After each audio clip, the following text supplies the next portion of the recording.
One of the very first things that President Trump did upon assuming the office once again was to sign an executive order ending all DEI programs within the federal government. This directly undid something that Joe Biden put in place on his first day in office. You see, all the way back on January 20th of 2021, one of Joe Biden's first actions was to sign Executive Order 13985 titled, quote, Advancing Racial Equity and Support for Underserved Communities Through the Federal Government.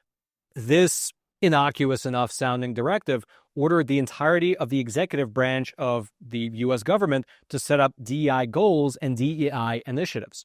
What this meant in practice is that every agency throughout the federal government, they had to submit something known as an equity action plan.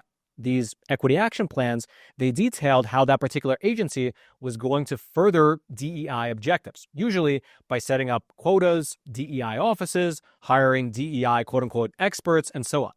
And so you had government agencies ranging the gamut from transportation to airline safety to the military to nuclear waste management. They all set up these DEI practices. And of course, this was actually mirroring what was already happening across the entirety of corporate America. And after 4 years of such policies, both in corporate America as well as in the government, the end result was exactly what you'd expect. An example of what the end result looked like was this report here, showing that corporate America overwhelmingly hired people of color. In 2021, out of the 300,000 new jobs that were added in Fortune 100 companies, 94% went to people of color. Likewise, you had this other report right here, which came out of the Bureau of Labor Statistics, showing that by 2023, American-born workers had lost more than 1.3 million jobs, while foreign-born workers gained 1.2 million jobs during that very same period of time. And so all this was great unless you happen to be a white, straight, American-born male. For many jobs, these policies really tilted the scales against you. And while the proponents of these policies say that this was a necessity in order to, as they say, right historical wrongs, the fact of the matter is that these were discriminatory policies that explicitly gave preferential treatment to some people over others based on immutable characteristics such as gender, race, and/or sexual orientation. Even if you agreed with the goals of these programs, the fact that they were illegal under the civil rights framework of American law was kind of undeniable. And actually, whether or not President Trump rolled these programs back using that executive order, well, they were already getting successfully challenged one after another in the court of law. As just one example of what I mean by that, let's take the case of San Francisco. Roughly 3 weeks ago, the city of San Francisco, they decided to settle a long-standing lawsuit. And in so doing, they're going to be ending their taxpayer-funded transgender guaranteed income program. And I do want to just quickly repeat that for added emphasis. San Francisco, the city, had a taxpayer-funded transgender guaranteed income program. This program of theirs, it was started back in the year 2022, and its stated purpose, at least according to the mayor's own website, was to, quote, provide low-income transgender San Franciscans with $1,200 each month up to 18 months to help address financial insecurity within trans communities. And so basically, if you happen to be a transgender person living in San Francisco, and if your take-home income was less than 30% of the median income in the area, you would qualify for a $1,200 monthly prepaid debit card, and you could get that card refilled for upwards of a year and a half. The program, it was announced in November of 2022, and the funds, they began to get dispersed 3 months later in January of 2023, which is great. But I'm sure that as you're hearing about this program, if it's your very first time hearing about it, you very likely have a simple question, which is, what would stop someone from just declaring themselves to be transgender in order to claim the money? They wouldn't have to change anything physically. They would just have to check a checkbox on a form and make the claim that they're trans. And so right away, there's a logical problem, a problem of proving that you actually qualify. Furthermore, if already the whole thing sounds discriminatory, it actually got a bit more discriminatory. You see, an organization called Judicial Watch, which is a, you can say, conservative legal watchdog group based out of DC, they filed a Freedom of Information Act request against the city government of San Francisco in order to get their internal communications regarding this program. And once those documents actually came to light, it was revealed that there was a racial component to this program as well. Up on your screen is one of the documents that came out of the city government from this Freedom of Information Act request. It doesn't have a date, but the title of this particular document is Mayor's Office of Housing and Community Development Prepaid Card Policies and Procedures. And here's specifically what these procedures state, quote, selected participants in this program will identify as transgender and extremely low income. Within this population, there will be a specific focus on Black and Latinx transgender women, meaning that even if you're a San Franciscan transgender, if you happen to be a white male, well, you still would be ranked lower. There was another document that came out which not only reiterated this race-based priority system, but also went even further by setting up actual quotas based on gender and race. This document here, titled Guaranteed Income Program for Transgender People, it also came out of this tranche of documents, and it said the following in part, quote, the program will prioritize enrollment and retention of BIPOC, meaning Black, Indigenous people of color, trans and non-binary people who also engage in survival sex trades, living with disabilities, elders, living with HIV and AIDS, undocumented, monolingual Spanish speakers, formerly incarcerated, and unhoused and marginally housed. The program enrollment will ensure the 55 participants are 66% BIPOC, at least 30% Black trans women, and at least 20% Latinx trans women. Again, what this meant in practice is that even if you were transgender, if you also happen to be a young white man, you would be significantly deprioritized to get into this government program. And if all this sounds like out and out illegal discrimination, well, you wouldn't be alone in thinking that. In fact, a group of San Francisco taxpayers thought exactly that, and they filed a lawsuit against the city government of San Francisco. Specifically, in January of last year, January 2024, Judicial Watch filed a lawsuit on behalf of the San Francisco taxpayers against the San Francisco mayor, against the city treasurer, as well as the director of San Francisco's Office of Transgender Initiatives. Their legal argument was that the Guaranteed Income Program for Trans People, otherwise known as the GIFT program, had preference-based qualification criteria that violated the Equal Protection Clause of the California Constitution. Now, the Equal Protection Clause in the California State Constitution, it pretty much mirrors the same clause in the federal Constitution. Here is specifically what it says in the state constitution. Quote, the state of California shall not discriminate against or grant preferential treatment to any individual or group on the basis of race, sex, color, ethnicity, or national origin in the operation of public employment, public education, or public contracting. And then it's really worth mentioning that later in that same subsection, it has another point which reads as follows, quote, for the purpose of this section, state shall include, but not necessarily be limited to, the state itself, any city, county, or any other political subdivision or governmental instrumentality of or within the state. Meaning that as a practical matter, the city government of San Francisco was definitely covered by the limitations set out in this clause. And indeed, roughly a year after the case was filed, the city of San Francisco, they capitulated and decided to settle.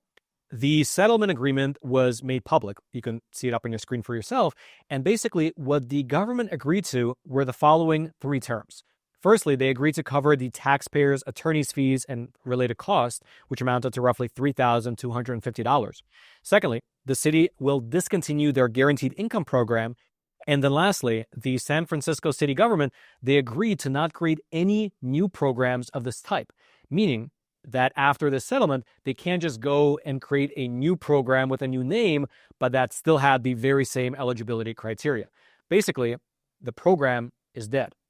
Now, while probably the recipients of these gift cards are not thrilled with this result, the president of Judicial Watch, he released a statement saying that he's pleased with the results and that this is a win for the rule of law. Quote, This settlement is a huge victory for taxpayers who oppose taxpayer-funded woke racism and transgender extremism.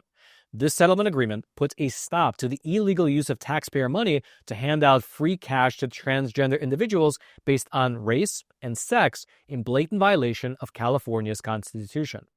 And I really want to reiterate here that this victory was not just a standalone. This was part of a growing trend. Anti-discrimination lawsuits of these types against DEI programs were proving successful one after the next. I mean, even just for Judicial Watch themselves, this was not the first lawsuit of this type that they won just in the state of California alone. Back in 2022, Judicial Watch, they likewise won 2 court battles against California's so-called gender quota for corporate board laws. They had 2 laws on the books. The first was called SB 826, and it required all publicly held corporations that were headquartered in California that they must meet a quota of female board members or face fines. But actually, to be more specific, because this was California after all, the law, it specifically required that every publicly held corporation that's headquartered in California had to have at least one director who, quote, self-identifies her gender as a woman on its board of directors. And it also stipulated that if the board was larger, they might actually be required to have up to 3 self-identified women on the board in order to avoid the fine. Then the second law, it was called AB 979, and it required those same corporations to meet an additional quota for board members based on race and sexual orientation. Meaning, essentially, that if you had a company that was headquartered in California and you were doing your job interview processes, you actually had to take into consideration the applicant's race, gender, and sexual orientation. And again, if this sounds patently illegal, well, that's DEI in a nutshell. Judicial Watch, they sued the state of California on behalf of several California residents, and in both of those 2 cases, they won, with the courts striking down both laws as being unconstitutional. And so the point that I'm really trying to get across here was that DEI, it had its moment, but it was always discriminatory by its very nature. And even though it took a bit of time for all these different lawsuits to make their way through the system, now that it's been 4+ years, the lawsuits are bearing fruit. Local governments are now being forced to stop these discriminatory practices, while at the same time, corporations are also being forced to stop these practices and dish out significant payments to the people who they discriminated against. And so all this brings us right back to President Trump. And it shows us that his executive order to end federal DEI programs was not an anomaly. It was actually part of a growing national trend. However, and this part is quite interesting, the individuals in these federal agencies are not just taking these developments lying down. For instance, some agencies, they are reportedly just renaming their DEI departments to different innocuous-sounding names in order to try and float under the radar. Others are getting even more creative. For instance, up until January 21st, Ms. Lisa Boykin was listed as the Chief Diversity Officer within the ATF. However, on January 22nd, her position was changed on the website to simply read Senior Executive. Another interesting example was made public by Senator Ted Cruz. He posted this redacted all-hands email, which included some interesting, you can say, federal rebranding. Here's what it said, quote, "As we move into 2025, we plan to change our office names. The Office of DEI will be known as the Office of Access, Culture, and Opportunity. DEI itself will be known as the Collaborative Opportunities for Research Engagement. The DEI lead will be known as the Access, Culture, and Opportunity lead." And so on and so forth. There's like 7 of these different name changes. Now, the only problem with this approach is that for the past 4+ years now, these DEI programs were done all completely out in the open. And so everything is within the public record. There really is no point in trying to obfuscate something that can simply be looked up either on federal payroll records or by simply looking at the Internet archives. And along that very line, the Trump administration, they sent out a notice to all federal offices warning them that any attempt to either hide or obfuscate their DEI programs will be met with adverse consequences. Here's part of what the memo said. And again, this is the memo that was sent out to every single agency within the federal government. Quote, We are aware of efforts by some in the government to disguise these programs by using coded or imprecise language. If you are aware of a change in any contract description or personnel position description since November 5, 2024, to obscure the connection between the contract and DEIA or similar ideologies, please report all facts and circumstances. There will be no adverse consequences for timely reporting this information. However, failure to report this information within 10 days will result in adverse consequences. And they leave it up to your imagination to guess what those consequences might be. And so there you have it. If you'd like to read more regarding these different lawsuits against DEI and the executive orders, I'll throw all my research notes down into the description box below if you're the type of person that likes to dig into the weeds. And all I ask in return is that as you're making your way down there to the description box, take a short detour to smash those like and subscribe buttons so that this information can reach ever more people via the YouTube algorithm. And then lastly, I'd like to mention that with all the dizzying amount of changes coming out of the Trump administration, seemingly on a daily basis, not just out of the Trump administration, actually across the entire world, well, as that's happening, I would highly recommend that you subscribe to the Epoch Times. The Epoch Times, in my opinion, is a great newspaper. It was born 25 years ago to expose communist China, but now it's grown to be the largest and, again, in my opinion, one of the best news sources in all of America. As we're watching the establishment, both in America and globally, respond to Trump's victory, as well as respond to the surge in populist movements across the whole earth, well, the mainstream media cannot really honestly cover any of this anymore. I mean, it's been the case that they couldn't honestly cover things for a while, but now it's gotten over the top ridiculous. The very mental frameworks for their worldview, they're obsolete, and so there's no way that they can actually cover things honestly. And so as the world is changing, I really do hope that you subscribe to the Epoch Times. It's a great source of news, and I publish exclusive content on there that you will not be finding here on YouTube. In fact, there's a back catalog there of, I think, hundreds of exclusive episodes that I've published. And also, I should mention, I'm working on a new miniseries to publish over on Epoch Times. And I mentioned it in our previous episode as well, but the first installment of this miniseries, it will be about Operation Northwoods. Based on declassified documents that came out of the CIA, in the 1960s, the U.S. military had a serious plan to commit acts of terrorism against American citizens, meaning to kill American citizens, to blame it on Cuba, and in so doing, justify starting a kinetic war. The documents, they revealed that the Joint Chiefs of Staff were in on it, and the only thing that stopped it from happening was the fact that JFK would not go along with the plan and killed it.